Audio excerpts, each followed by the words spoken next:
Hello, my name is Ian Peterman. I'm CEO and founder of Peterman Design Firm, and today I'm going to answer two questions. The first being, when can I use off-shelf parts? And I've gotten that question from a lot of people looking at, basically how do I use off-shelf parts so I don't have to recreate the wheel on everything. And the other question is, do I have to design every single part? And the answer to that, and the reason they're basically the same question, um, is no. No, you don't have to design every single part that goes into your product. You can use off-shelf parts. The only caveat to that is that sometimes in your product you may need to make custom parts. So I've even worked on products where custom screws were needed, and they're one-time screws. They're made for one part, and there's nothing like it. They use a thread that nobody else will ever use, and there's reasons to do that. Security reasons, or uh, needing different space requirements, things like that. But there's a lot of times where you use off-shelf parts. That's why there's screw manufacturers. They make screws. They get used by everybody. They make you can get special coatings done. You can get minor customization done very easily. So, for example, you want black oxide. Well, that's an option. That's a really common option. But if you want gold, solid gold screws, there's a screw manufacturer, not probably, there's definitely a screw manufacturer who will make a nearly solid gold, um, or it'll be solid gold. It may not be too high a percentage, so their machine doesn't just eat the gold. But you can get a gold screw. Definitely do it if you really want one. So there's kind of this spectrum between true off shelf, meaning zero customization. It's something I buy from a store. I could go to a hardware store and I could buy that screw. There's no customization at all. I'm not even no special color, no special anything. Off shelf. It has a SKU. More than likely, it's just ordered. It's ordered. You can order it. Anybody else orders it. Everybody orders it.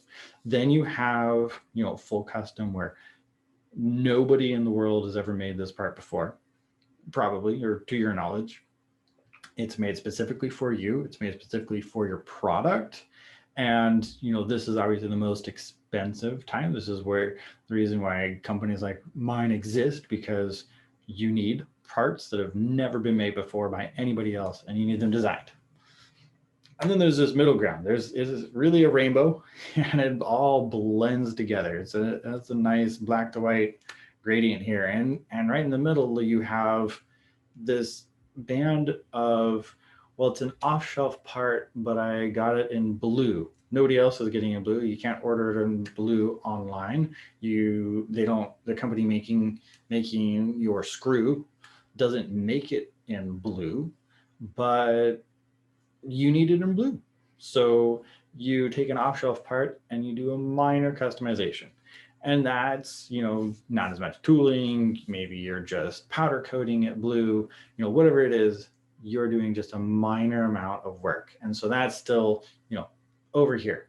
Then you have things that are, something that is customized, but it's an easy to do customization. So an example of that is doing things like embossing leathers and screen printing and laser engraving your logo onto a product. When you get pens and it has your company information all over it, that's a really easy. Nobody's getting you pens. Well, probably no one is getting a pen with your information on it other than you. Uh, but it's minor. No one's going to charge you a giant tooling cost. It's still the same pen. We're just making kind of cosmetic changes, so to speak. And so that's still in this very easy. It could be very custom. You could order the pen, get it gold plated, plus have your name in black on it. That's on top of the gold, because you want gold under it. Whatever it is, you're getting it to, or it's, you want diamond encrusted something. Well, most people aren't going to get the diamond encrusted version. You're just adding it to it. And so that level of customization is very easy. It's very cost effective. Getting blue screws is far cheaper than getting a custom shaped head on a screw. Um, and then that's where you start getting into, well, I want your screw, but I want it to be a honeycomb. I want a honeycomb shaped head, literal honeycomb, and a screw. So the screw, the threaded part, is going to be threaded on the same machine as everything else, and your head is going to be customized to you. And so that's a partial. You start getting into partial customization where you don't need to do tooling for all the entire process of making the part, but you're customizing bits and pieces that now do require special customized development and sometimes tooling and things like that. And so that starts getting into, now we've shifted over into, you're going to have to get drawings made, you're going to have different technical specs. Your QC process requires, in order to have QC, you have to have drawings, you have to have, nobody has them, so you have to supply them or get the manufacturer to create them. And so that really just brings you in this place where you start tipping over into production, into full custom. But it's not full custom because it's a same screws using an 832 UNC screw thread. Great, fantastic. That's standard all across the board. You can get all kinds of screws in that shape, but your head is different. And so after that, kind of that point where it's a partial, then it's just full. And that spectrum right there, ideally you want to be, over here's the cheapest, over here's the most expensive. You want to be over here. You want to be where it's going to, off shelf is great. The places where that is a concern, so if you do projects that are under ITAR, or you do products that are medical, anything that's regulated, so military, transportation, medical, those kinds of areas, the off shelf can be okay, depending on what it is and if it meets specifications of the industry that you're working in. And having worked on military and medical devices and transportation, it's, unless you're working with a OEM who already is in that space, it's unlikely that you're going to find something off shelf. And there are not as many off shelf parts there because there's so many different requirements and regulations change. So off shelf today may not be compliant tomorrow. It just might not be. And so custom is the typical way to go. And that's part of why those products are more expensive, because they have to meet different legal requirements that fluctuate and you have to keep up with, and then be able to, if you have an FDA approved product, a device, you have to be following, there's even sourcing federal requirements, and I'm talking US based, but this goes as well for CE and other certifications. If there's things like you can't source conflict material. So that means there's certain countries, if your raw material comes from there, you can't have it made. So if your off-shelf part, which is 5 cents, comes from that location and you can't do that, you might now be paying $2 a piece because you have to source your own raw material from another place. And since they aren't doing that normally, you're not going to pay special price for you to get your special material.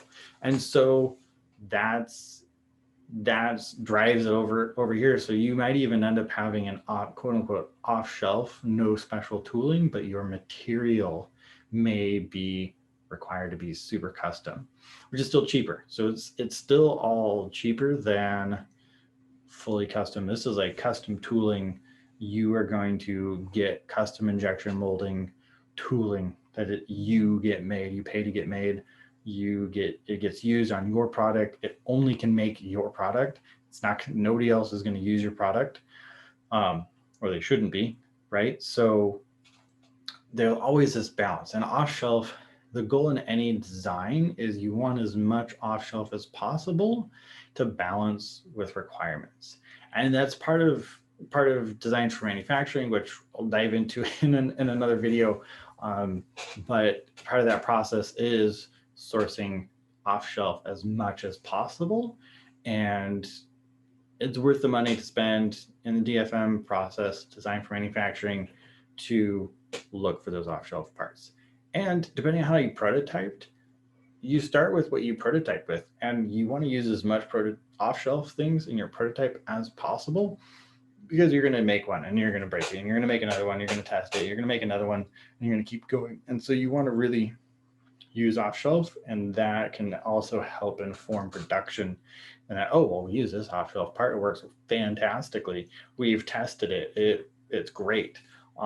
And so it really just depends on your project, regulations around your industry, and the end goal is you do want to be on off-shelf side of things whenever you can. Just because it costs less and it's easier, you can have supply chain set up. It just makes it easier for everyone involved to do it that way. So hope that answers the questions. When can you use off-shelf parts, and do you have to? Short answer again, no, you don't have to design every single part that goes into your product, and you should use off-shelf as much as you can.